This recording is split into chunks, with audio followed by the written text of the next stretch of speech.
Hello and welcome to Mad About Superheroes cartoon commentary of the superpowers. The episode that we are watching is The Fear.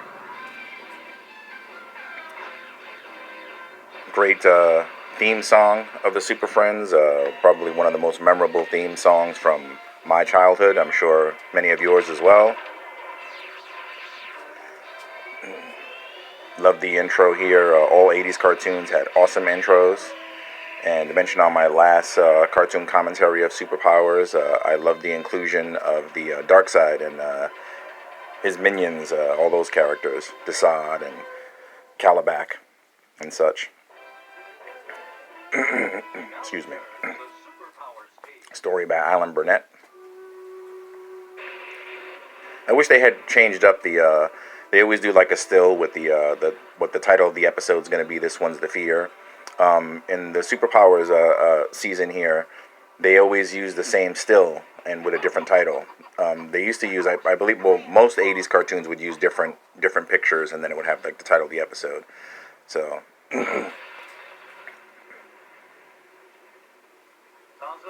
And we got the intro of the main villain of the episode is the Scarecrow, hence the title, The Fear.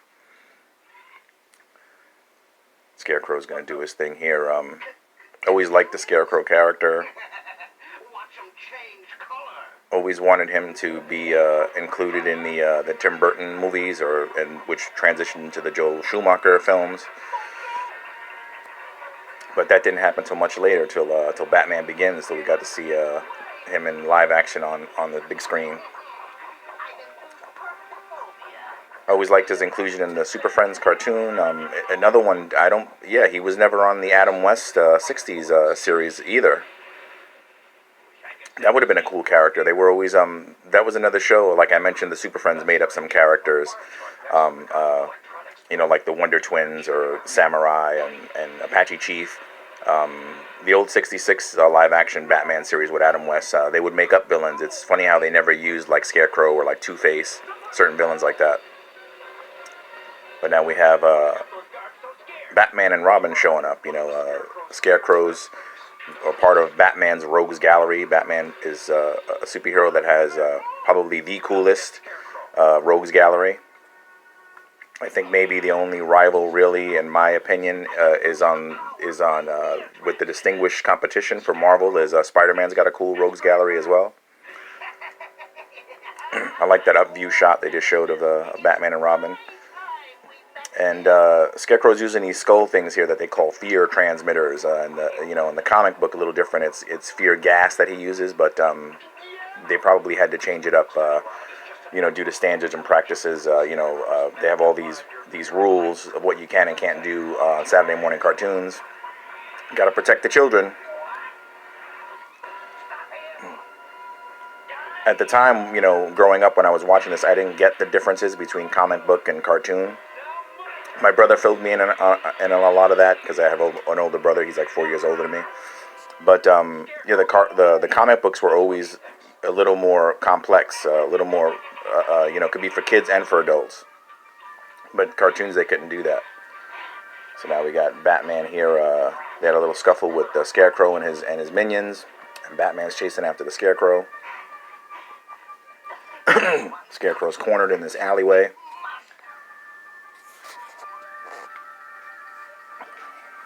Nice. Uh-oh. Why you tripping, Scarecrow? He dropped his last fear inducer down the drain, but it's going to turn out that he doesn't need it. There's something about that alleyway that's got Batman out of sorts. He's not himself. Can't be the thunder and the rain. And Robin's showing up here, is confused what's going on with Batman. He immediately realizes something's wrong with my old chum. And Robin in this is voiced by Casey Kasem. Was a radio disc jockey for many, many years. Got a very distinctive voice. And of course, I'd mentioned the Batman 66 series. In this, and I believe the season before this, Adam West took over the voice duties of Batman. Famously played Batman in the '66 television series. Yeah, we got Scarecrow's realizing something's up with Batman. He didn't think he was afraid of anything, but something in that alleyway's got him spooked. And this episode is pretty much a Batman and Robin episode. Very little of the other superpowers team, except for a few appearances. Like now we got Superman and Wonder Woman discussing what's wrong with Batman with Robin. And Wonder Woman's going to reach out to him to try to find out what's going on with him.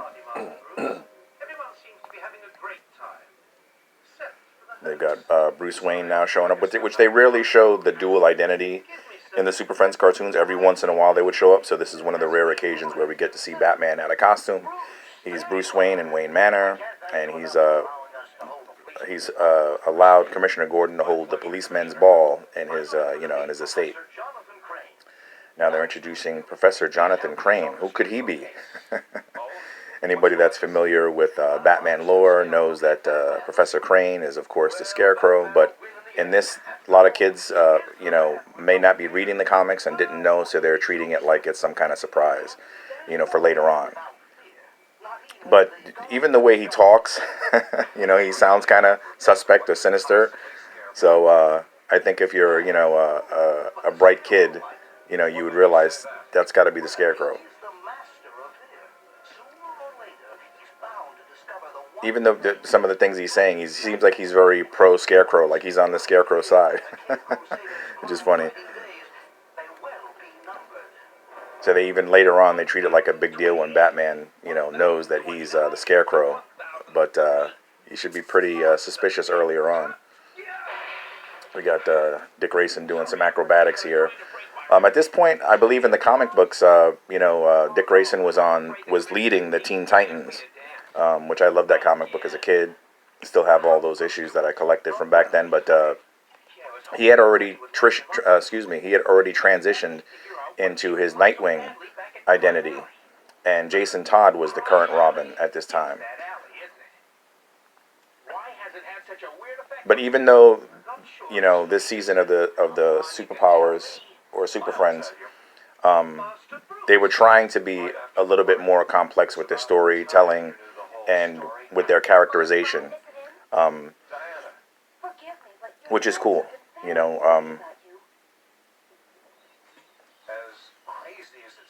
and now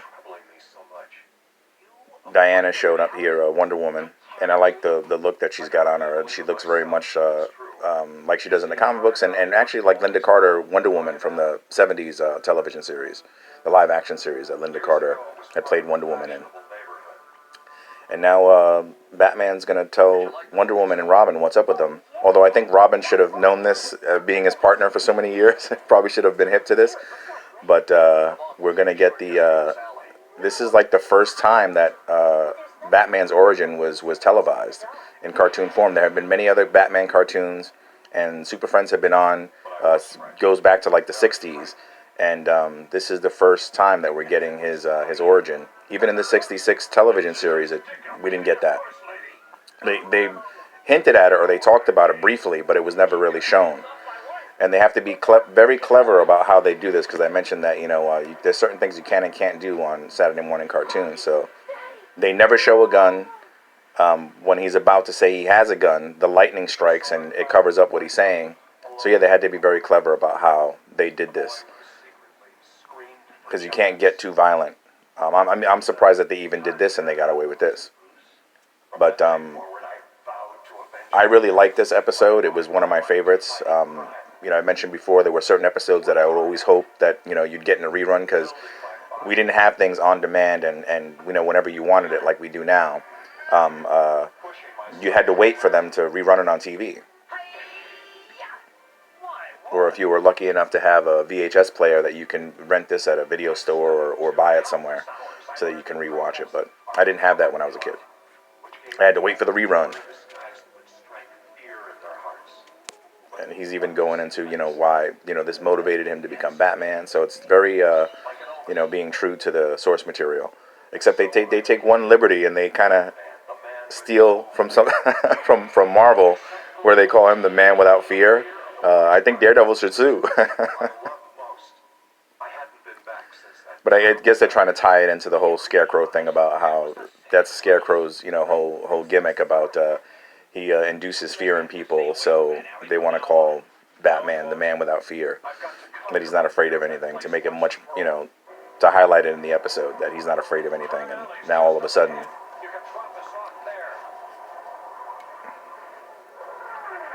so he's trying to face his fears, and they're going back to Crime Alley. Crime Alley. And of course, coincidentally, well, not coincidentally, Scarecrow is doing it is on purpose. He's trying to draw Batman out because he really wants to find out what's up with him in that alley. So he's like a kid in a candy store. He can't wait to, to try to, pull one over on Batman and Robin. And I like when he uses these fears inducers. First of all, they're really cool. Where they, whatever it does, comes out of like a skull. I think that's really cool. And I also like the blue background when it's happening, and the white outline. It's very very cool looking. And now Robin, like always, even in the '66 live action series, and it happened many times on the Super Friends, where Robin, they scrub him out. He's got to get captured. They got to use him to for Batman to have something to do. So Robin's they caught him in a big net. Again, like those skulls, I like that. Very nice looking. And these are the original Super Friends series. They used an artist, Alex Toth, for like the designs of like the look of the characters. But by this time, even like with the DC comics, like in the bullpen, they'd have these images, for artists to use as reference, like what the characters' costumes looked like, that kind of stuff. And in this era, I believe it was in the '80s, maybe the late '70s, where they had a new artist, Jose Garcia Lopez, that would do those sheets, like the character designs and like what they're supposed to look like, and the superpowers.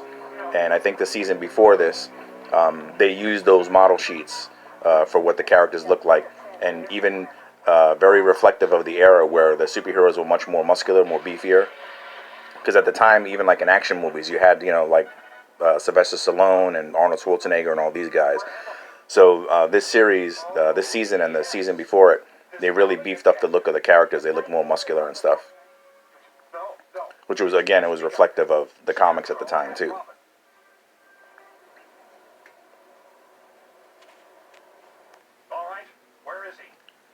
Again, this very Batman-centric episode. You get very little of the other Super Friends. So now we even got, like I mentioned earlier, Commissioner Gordon's been introduced. It has a lot of the Batman supporting characters with Scarecrow and Commissioner Gordon.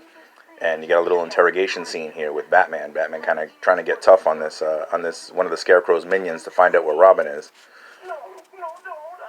But he's more scared of the Scarecrow.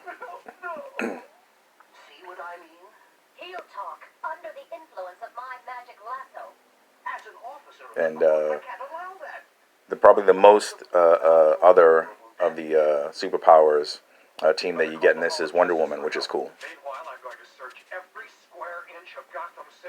But again, if it kind of feels a little forced in, but even though she's in it, she's another one that, like if Robin wasn't enough to get captured, kidnapped, they're gonna use Wonder Woman in the same way. Which is coming up now, where he's using the fear inducer on her.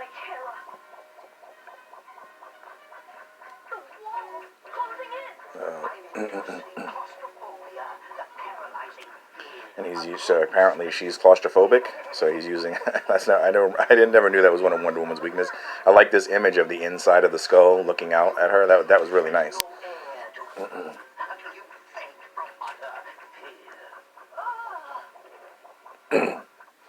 Hanna-Barbera that produced these cartoons. It's nice to see them trying to switch things up, or like I said, make things a little bit more complex, a little more character driven. Because for a long while, Like you had stuff like the Spider-Man and His Amazing Friends cartoons coming out, and then you had like G.I. Joe and Transformers and all these other cartoons that were ahead of them with that kind of thing, because they seem to have stayed stuck in like the 60s or the 70s for the longest time, and then now they were finally trying to, to be on par with the aforementioned like cartoon series. And this episode really reminds me a lot of the '66 Batman television series. Hence, we got Adam West doing the voice. That's the biggest reason, probably. But and the disclusion of most of the superpowers team in this episode. A lot of episodes always had, they try. Hanna-Barbera always tried to infuse kid characters or teen characters, which they were trying to do in the last couple seasons here with Firestorm and Cyborg. But this one, I really dig that it's very Batman-centric. Love the Batman character. Who doesn't love Batman? That's why Warner Brothers has made like how many freaking Batman movies? They keep rebooting and recasting. It's not going away. Batman's a big character. I wish that they would treat Superman that way, because I'm a big Superman fan as well. They can't seem to get that character right. I don't think it's really that complicated, and I think it's bullshit that, that he's an unrelatable character because he's so powerful. I don't believe that. I think he's the most human character, even though he's an alien. You got to play those aspects up, but anyways, I digress. So Scarecrow's got Robin and Wonder Woman captured, and Batman's got to try to overcome his fear and resume his his long mantle of the man without fear. Batman's got enough. He's got like the Cape Crusader and the Dark Knight. He doesn't need to steal Daredevil's,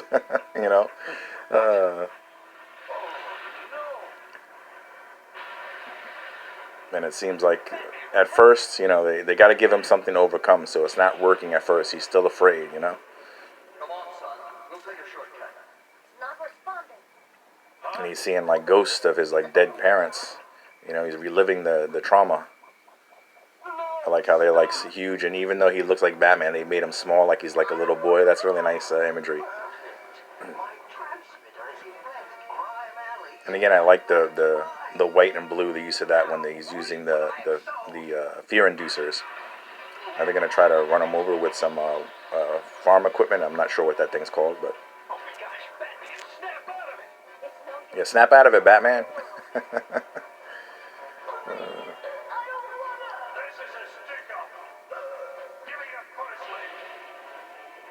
And just around the corner from this, I think this is like 1985-ish. I'm not sure if it happened the same year. I think it was 86 where the Batman The Dark Knight Returns came out, the Frank Miller, famous Frank Miller story. And then year one, and Batman got much more gritty and darker even in the comic books. But even at this time, I never, like, reading the comic books, like I mentioned earlier, like, why are they different, And the Super Friends, after reading the comic books, the Super Friends version of Batman, seemed a little goofy. Even the 66 show, I used to watch reruns of that as a kid. So I was born in the 70s. I wasn't alive when the show originally came out, but it was in reruns for decades. Now we got the Super Friends showing up at the last minute here to help out. We got Green Lantern and Samurai. Samurai is one of those made-up characters I mentioned earlier that they made for ethnicity's sake. Well-meaning, but now they seem a little stereotypical. But again, characters like I mentioned before, like on my commentary of Spider-Man and His Amazing Friends, like they made up Firestar for that series. They made up these characters here, like Samurai and Apache Chief, and they've made appearances in the comic books, even though they first appeared in the cartoon series. So that's cool. And there was a Justice League cartoon, Justice League, I guess you'd call it the animated series, in the early 2000s, late 90s or early 2000s. And they incorporated those characters, new versions of those characters into that series as well. So that's pretty cool. And now that's nice, Batman. Your fear career is over, to the Scarecrow. He's got Scarecrow tied up. Scarecrow's trying to use his fear inducers, those cool skulls. And Batman's not having it anymore. And now they're doing the the Scooby-Doo reveal, where he takes off the mask. It's the big reveal. Old Man Smithers. Again, that's another Hanna-Barbera cartoon. Goes back to the '60s. Scooby-Doo. Scooby-Doo, where are you? That's what that reminds me of.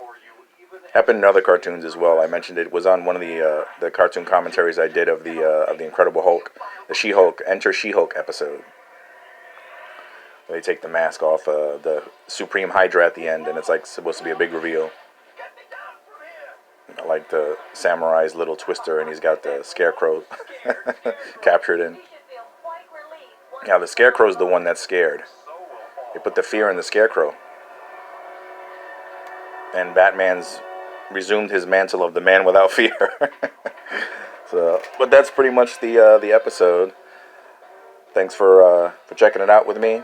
It's always fun to rewatch, and love the old intros and outros of these cartoon series. Nowadays, it's kind of a lost art. You just get a title and the episode starts, which I think kind of sucks. But thanks for letting your geek flag fly with Mad About Superheroes, and we'll see you in the next one.